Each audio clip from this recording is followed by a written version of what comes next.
모두가 잠든 새벽 4시. 세상은 고요한데 내 마음속은 소란스럽기만 합니다. 남들만큼 살고 있고 남들만큼 해낸 것 같은데 왜 마음 한구석은 여전히 텅 빈 것 같을까요? 열심히 달리고 있는데 정작 내가 어디로 가고 있는지 모를 때 우리는 이 감정을 공허함이라 부릅니다. 저 역시 그 어두운 터널을 지나왔기에 잘 압니다. 저도 한때는 목적지가 어딘지도 모른 채 노만졌던 시절이 있었습니다. 손바닥에 굳은 살은 박이는데 배는 제자리 걸음인 것 같은 그 막막함. 7번의 도전, 7번의 실패, 그리고 다시 일어서는 과정 속에서 제가 깨달은 것은 단 하나였습니다. 공허함은 나쁜 것이 아니라 내 영혼이 더 큰 집을 짓기 위해 기존의 가구들을 다 내다버리는 과정이라는 사실입니다. 오늘 이 시간은 그 텅 빈 마음을 어떻게 다시 채워야 할지, 우리보다 앞서 그 공허의 바다를 건넜던 거인들의 삶을 빌려 이야기해 보려 합니다. 잠시 눈을 감고 혹은 조용한 불빛 아래서 제 목소리에 귀를 기울여 보십시오. 정주영 회장의 유조선 공법은 단순히 기술적 기지가 아닙니다. 당시 충남 서산의 현장은 지옥과도 같았습니다. 밀물과 썰물의 차이가 너무 커서 집채만한 바위 덩어리를 쏟아 부어도 물살에 종이장처럼 쓸려 내려갔습니다. 기술진들은 말했습니다. 회장님, 이건 현대 과학으로 안 됩니다. 자연을 이기려 하지 마십시오. 하지만 정주영은 그 거친 물살을 보며 공포가 아닌 오기를 느꼈습니다. 그는 왜 포기하지 않았을까요? 그에게 간척지는 단순한 땅이 아니라 배고픈 내 나라 국민들에게 줄 밥그릇이었기 때문입니다. 목적지가 나를 넘어 우리로 확장될 때 공허함은 비로소 사라집니다. 유조선을 가라앉히겠다는 미친 발상이 나왔을 때 전 세계가 비웃었습니다. 하지만 그는 그 비웃음을 동력으로 삼았습니다. 23만 톤급 거대 유조선이 물살을 가르며 서서히 가라앉을 때 정주영은 그 거대한 철갑선 안에서 무엇을 보았을까요?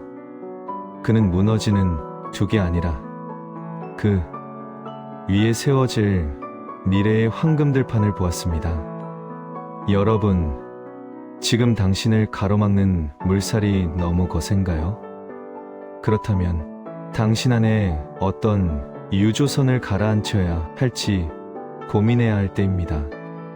그것은 절대적인 목적이 만든 기적이었습니다. 서산 간척지 사업 당시를 떠올려 보십시오. 초당 8m의 거센 물살이 둑을 무너뜨릴 때 기술진은 이건 자연의 섭리라 불가능하다고 고개를 저었습니다. 하지만 정주영은 그 물살보다 더 거친 목적의 파도를 품고 있었습니다. 그에게 목적지는 단순히 돈을 버는 것이 아니었습니다. 이 나라의 지도를 바꾸고 가난했던 우리 민족에게 드넓은 땅을 선물하겠다는 자기 자신보다 훨씬 큰 시대적 소명이 있었습니다. 목적지가 분명한 사람은 수단에 얽매이지 않습니다. 길이 막히면 폐유 조선을 끌고 와 가라앉혀서라도 길을 만듭니다. 우리가 지금 공허한 이유는 능력이 부족해서가 아닙니다. 내가 이 일을 해야만 하는 나만의 이유를 잃어버렸기 때문입니다. 성공이라는 껍데기는 가졌는데 그 속을 채울 철학적 알맹이가 사라졌을 때 인간은 무너집니다. 정주영은 늘 말했습니다. 이봐, 해봤어? 이 질문은 단순히 도전하라는 뜻이 아닙니다. 내가 진짜 도달하고 싶은 곳이 어디인지 그 본질을 위해 내 영혼을 다 던져보긴 했느냐는 무서운 질문입니다. 삶의 목적지가 흐릿해질 때 공허함은 우리를 잡아먹습니다. 하지만 정주영처럼 왜라는 질문을 가슴에 품는 순간 공허함은 돌파의 에너지가 됩니다.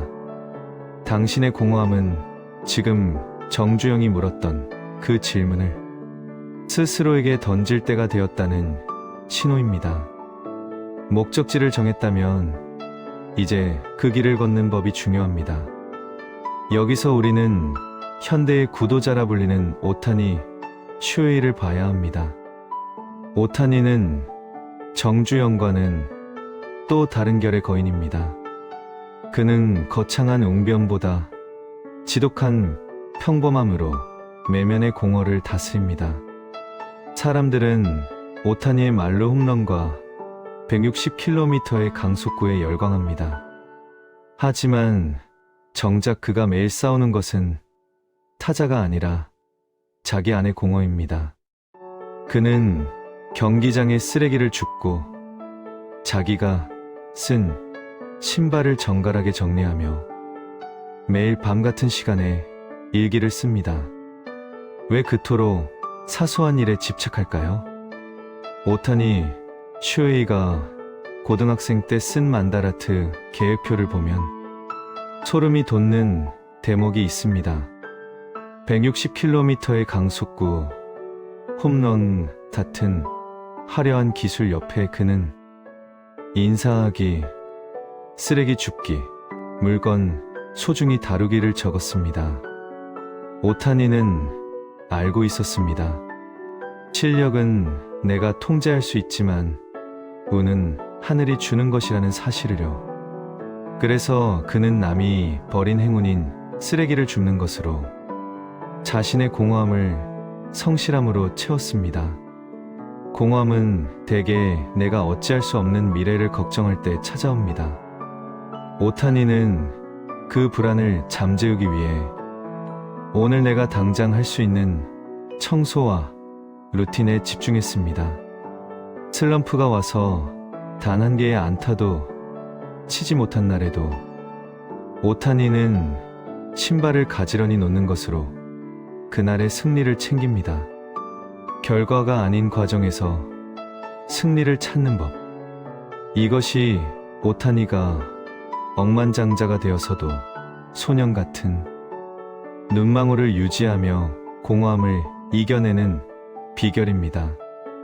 거창한 목표만 쫓는 사람은 목표에 도달하는 순간 가장 큰 공허를 느낍니다. 정상의 선 뒤에 찾아오는 허무함은 생각보다 잔인합니다. 오타니는 그 공허에 잡아먹히지 않기 위해 오늘 나의 행동을 지배합니다. 목적지는 저 먼 북극성의 두대, 시선은 오늘 내 발 아래 떨어진 쓰레기 하나에 둡니다. 삶의 이유가 보이지 않을 때일수록 우리는 사소한 행동을 통제하며 내가 내 삶의 주인이다 라는 감각을 회복해야 합니다. 거창한 성공이 아니라 오늘 나 자신과의 약속을 지키는 것. 정주영의 야성이 폭발하는 에너지라면 오타니의 루틴은 그 폭발을 견디게 해주는 냉각수와 같습니다. 지금 당신이 공허하다면 너무 멀리 있는 별만 보느라 오늘 당신의 발밑을 잊은 것은 아닌지 돌아봐야 합니다. 선생님, 그리고 이 영상을 보시는 여러분, 지금 느끼는 공허함이 고통스럽다면 역설적으로 축하를 드리고 싶습니다. 공허함은 인생이 멈췄을 때 오는 게 아닙니다. 기존의 목적지가 너무 작아져서 이제 더 큰 목적지를 담아야 할 때 영혼이 보내는 비상구 신호입니다. 컵이 비어 있어야 새로운 물을 담듯 당신의 마음이 빈 것은 이제 더 숭고한 가치를 채울 준비가 되었다는 뜻입니다. 내가 왜 사는지 모르겠다면 잠시 멈추고 스스로에게 물으십시오. 나는 죽음 앞에서 어떤 사람으로 기억되고 싶은가? 그 대답이 바로 당신의 새로운 북극성입니다. 정주영의 야성으로 길을 찾고 오타니의 절제로 그 길을 묵묵히 걸어가십시오.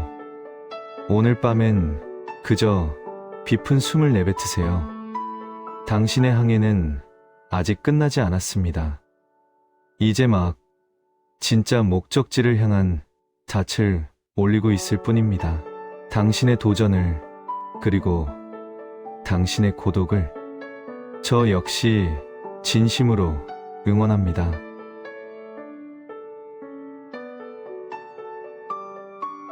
정주영의 야성과 오타니의 절제, 그들의 삶을 관통하는 것은 결국 나만의 이유를 찾는 일이었습니다. 여러분께 묻고 싶습니다. 세상의 시선이 아닌 여러분의 영혼이 가리키는 진짜 목적지는 어디인가요?